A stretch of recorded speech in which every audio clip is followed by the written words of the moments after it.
राम राम साहब, मैं हूं रवि और थे देख रहा हो तारानगर लाइव। तारानगर लाइव पर नया हो तो चैनल में सब्सक्राइब करियो और बेल आइकन दबा लियो। और लगभग 2 लाख से ज्यादा पशुधन लंपी रोग से संक्रमित हो चुका है। सरकारी आंकड़े चाहे कुछ भी हो, पर बड़ी संख्या के अंदर राजस्थान में पशुधन काल कलवित हो रहा है। इस संक्रमण फैलने की जानकारी विभाग को 3 सप्ताह पहले थी। रोगी आने लग गए थे, पशु रोगी आने लग गए थे। सरकार की लापरवाही के कारण से इसमें किसी प्रकार की कोई कार्रवाई नहीं की गई और इसके कारण धीरे धीरे ये महामारी का रूप ले चुकी है।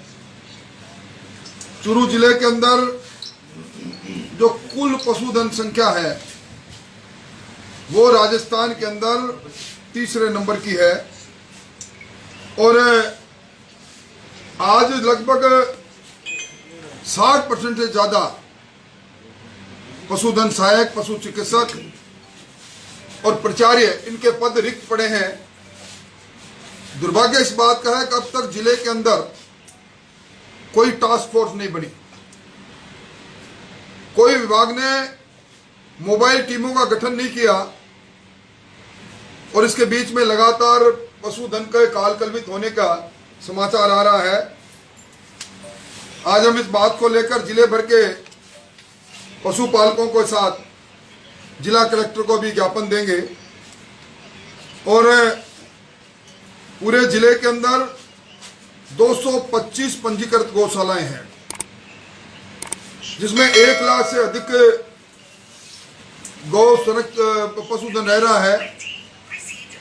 इन जिलों के अंदर जो गौशाला है, उन गौशाला में एक पशु संक्रमित हो गया तो उस बाड़े में एक भी पशु बच नहीं पाएगा संक्रमण से।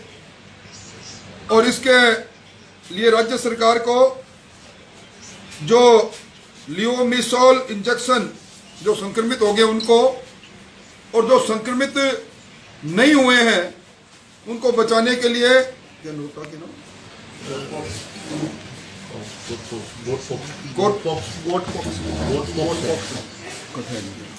गोट पॉक्स वैक्सीन का अभी तक कोई प्रबंधन नहीं है।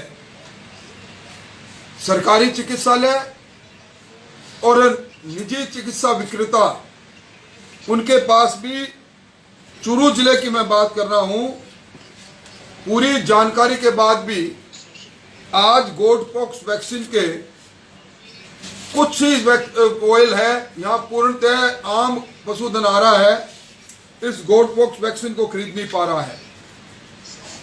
चूरू विधानसभा के अंदर 25 गौशालाएं हैं, जिनके अंदर पंजीकृत और अपंजीकृत में कुल मिला के लगभग 12,600 पशुधन इनमें रह रहा है।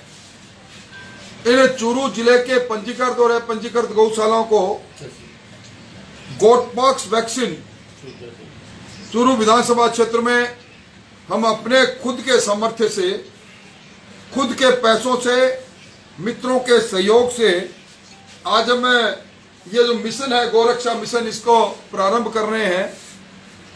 इस गौरक्षा मिशन के अंदर हमारे पूर्व जिला प्रमुख के संयोजन तत्व में एक 3 सदस्यीय कमेटी बनी है, जिसके अंदर हमारे पूर्व जिलाध्यक्ष डॉक्टर वासुदेव जी और बसंत जी शर्मा होंगे।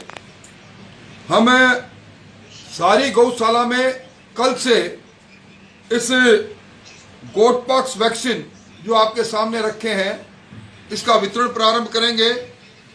एक वॉयल की कीमत लगभग 985 रुपए है और एक वॉयल से 25 गायों को ये वैक्सीन लगाया जा सकता है।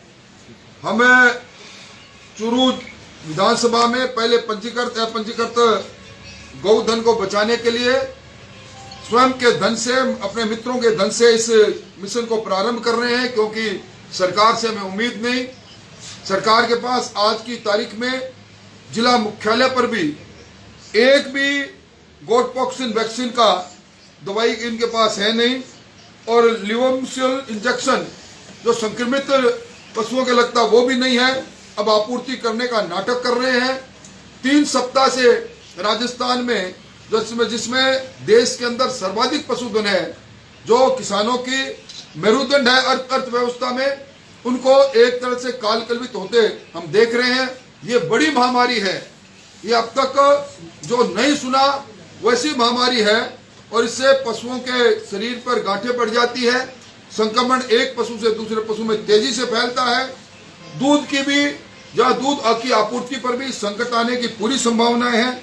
इसलिए हम जिला कलेक्टर को ज्ञापन भी दे रहे हैं, उन्होंने ये भी कह रहे हैं कि जो वैक्सीन हम उपलब्ध कराएं, ये वैक्सीन हम कल से ही गौशालाओं में बांटना प्रारंभ करेंगे। पहले चरण के अंदर हमारा लक्ष्य है कि 12,000 पशुधन जो चूरू विधानसभा के अलग अलग गौशाला और अपंजीकृत गौशाला में उनको वैक्सीनेट करेंगे हम, और उसके बाद आवश्यकता होगी और हम अपने संसाधनों को देखकर इसको बढ़ेंगे। हमने 5 लाख के फंड से आज इस मिशन को प्रारंभ किया है, और दानदाताओं के सहयोग से और खुद के संसाधनों से हम इस काम को आगे बढ़ाएंगे।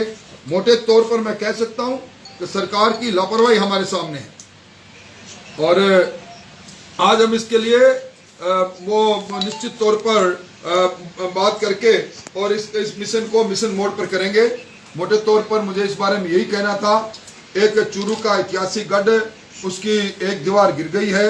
विधानसभा के अंदर मेरे सवाल पर मुख्यमंत्री जी ने खड़े होकर 5 करोड़ की स्वीकृति देने की घोषणा की थी। स्वीकृति के आधार पर हमने इस काम को जल्दी चालू करने के लिए कहा है। मेरी आज ही ये पर्यटक विभाग करेगा, पर्यटक विभाग के अध्यक्ष धर्मेंद्र राठौर से बात हुई है, और जल्दी पैसा रिलीज करके उन्होंने मुझे आश्वस्त किया है कि जल्दी पैसा रिलीज करके जो भी चूरू गढ़ के अंदर जो नुकसान हुआ है 5 करोड़ की लागत से, वो जल्दी प्रारंभ होगा।